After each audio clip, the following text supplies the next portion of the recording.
کسی قوم کی حالت نہیں بدلتا جب تک وہ قوم خود اپنی حالت بدلنے کی کوشش نہ کرے. ہم جب تبدیلی لانے کی کوشش کرتے ہیں تو عمران خان آ کے ایک سوئچ آن کر کے تو تبدیلی نہیں لے کے آئے گا. قوم کا ذہن بدلتا ہے. اللہ نے کہا ہوا ہے کہ میں نہیں تمہیں تبدیل کروں گا جب تک تم خود فیصلہ نہیں کرو گے کہ ہم اس طرح کی زندگی نہیں گزارنا چاہتے.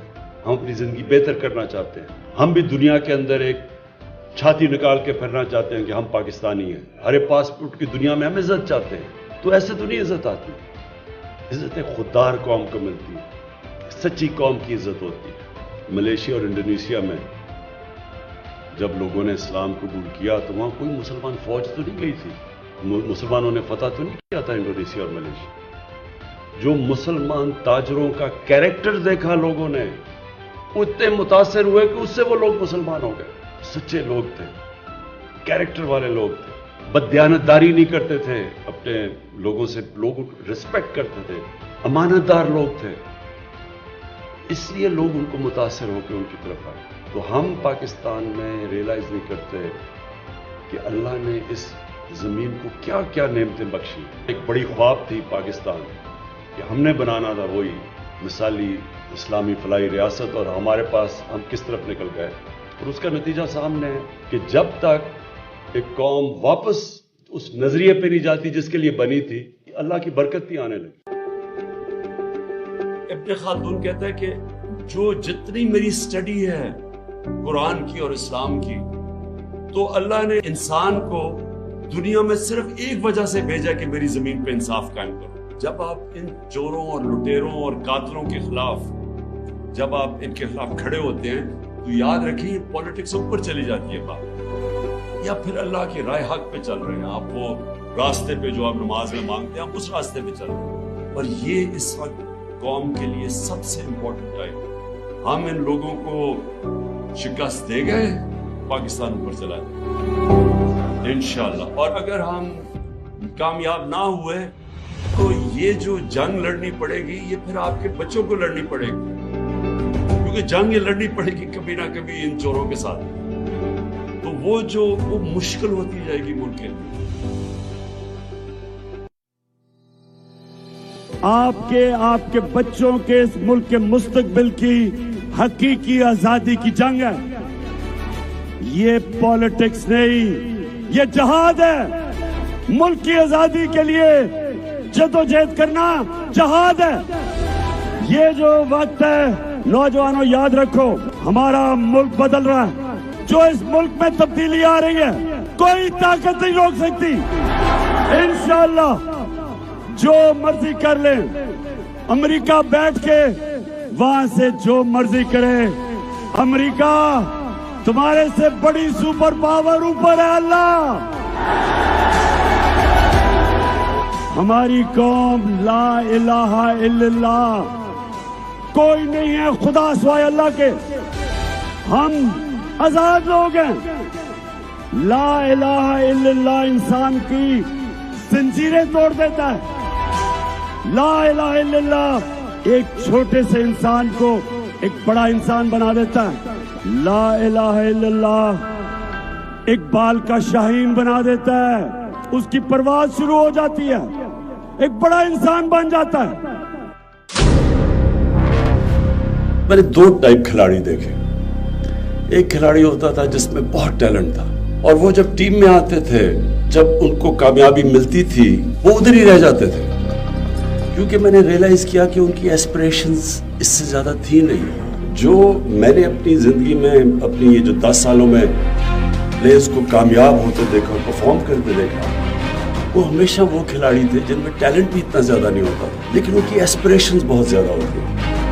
وہ اپنے آپ کو پش کرتے تھے, وہ کانسٹنٹلی انوویٹ کر رہے ہوتے تھے, یعنی نئی نئی چیزیں سوچ رہے ہوتے تھے, اور ہمیشہ وہ کھلاڑی آگے نکل جاتے.